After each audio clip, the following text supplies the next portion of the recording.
तो किस तरीके से यह वार पलटवार हुआ, किस तरीके के बयानात दोनों तरफ से दिए गए, वो आपने सुना। चर्चा करने के लिए जो मेहमान मेरे साथ जुड़ गए उनसे मैं आपका परिचय करवा दूं। प्रेम शुक्ला जी हमारे साथ मौजूद हैं, भारतीय जनता पार्टी के वरिष्ठ नेता और प्रवक्ता। पूजा त्रिपाठी जी हमारे साथ कांग्रेस से मौजूद हैं। मनोज काका हमारे साथ समाजवादी पार्टी के प्रवक्ता मौजूद हैं और माधव आनंद आरएलजेडी के प्रवक्ता हैं, वो भी हमारे साथ जुड़ गए हैं। आप सभी मेहमानों का बहुत बहुत स्वागत है। और पहला सवाल प्रेम शुक्ला जी आपसे ही है, चूंकि विपक्ष के तमाम लोग आप लोगों को घेर रहे हैं और यहां तक कह दिया गया कि प्रधानमंत्री को तो मजबूर किया गया कि सदन में आए, मणिपुर पर बोले।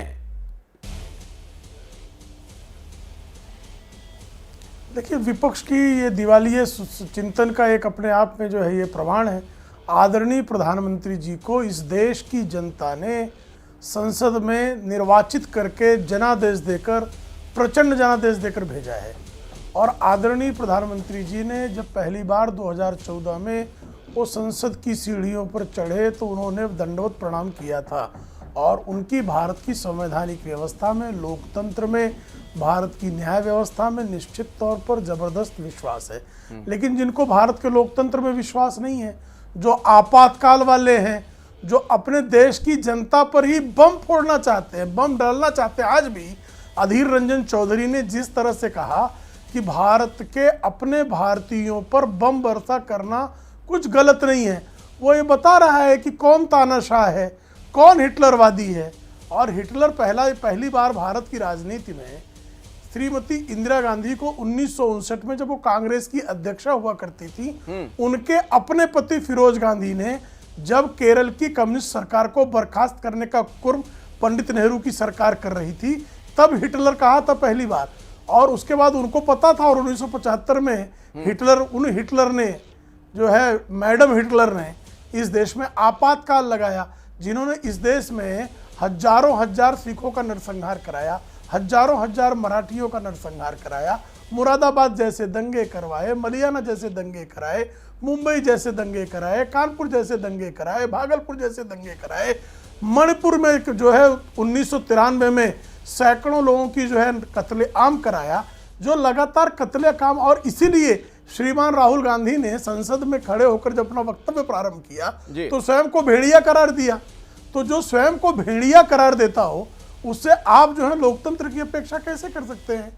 पूजा त्रिपाठी जी, लोकतंत्र की अपेक्षा आप लोगों से कैसे की जाए? आप आपातकाल वाले लोग हैं, आपने सुना किस तरीके से प्रेम शुक्ला तमाम बातों पर आपको जवाब दे रहे हैं। अखिलेश जी, मोदी जी को जो हमने फोर्स किया है नो कॉन्फिडेंस मोशन के थ्रू आकर संसद में आकर बोलने के लिए, वो मणिपुर में पिछले 100 दिन से जब तक वीडियो वायरल नहीं हुआ था तब तक मणिपुर का म नहीं बोले थे।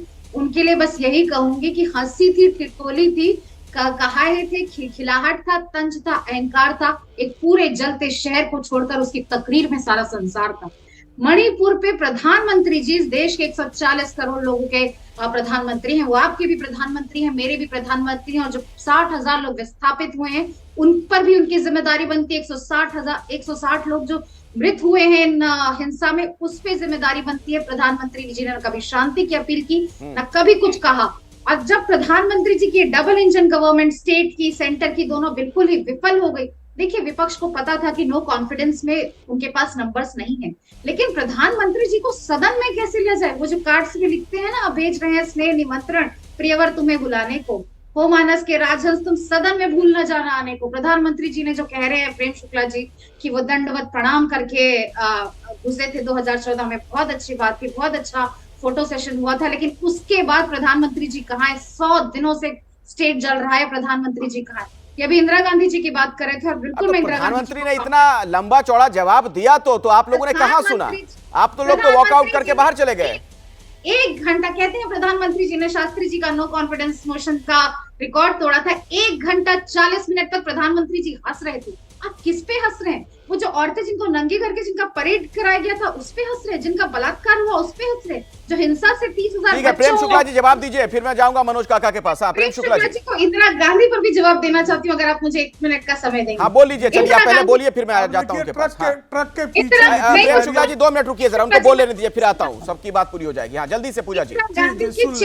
प्रधानमंत्री बनने के 4 दिन बाद मिजो नेशनल फ्रंट ने मिजोरम को दूसरा देश घोषित कर दिया गया था। सेना के हेडक्वार्टर से झंडा उतारवा के 5 मार्च को इंदिरा जी ने एयरफोर्स भेजकर वहां बमबारी करवाई थी, क्यों? इस देश की अखंडता और संप्रभुता को सुरक्षित करने के लिए।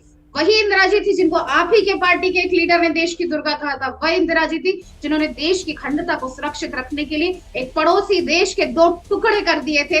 आप उनसे तो आप ये बिरयानी खाने वाले प्रधानमंत्री जी और जो चीन को लाल आग दिखाते हैं पर ये कहते हैं कि हमारी सीमा में कोई नहीं आया, उनकी कंपैरिजन तो कुछ होती ही नहीं है। ठीक है। पत्रकारिता कोई इमोशन नहीं है, ना अपना कोई ज्ञान देना है और ना कोई विचार थोपना है। पत्रकारिता क्या है? पत्रकारिता का मतलब है सही जानकारी इकट्ठा करना और तथ्य बताना। पत्रकारिता आज जितने महत्वपूर्ण दौर में है, शायद पहले नहीं थी। इस दौर से निकलने के लिए सिर्फ सच दिखाने की जरूरत है, वो सच जो आपके हित को आगे रखे। इसलिए अब रात 9 बजे प्राइम टाइम नहीं होगा, ये आपका टाइम है।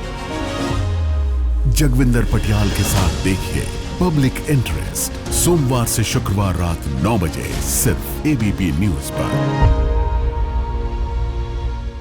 एबीपी न्यूज आपको रखे आगे।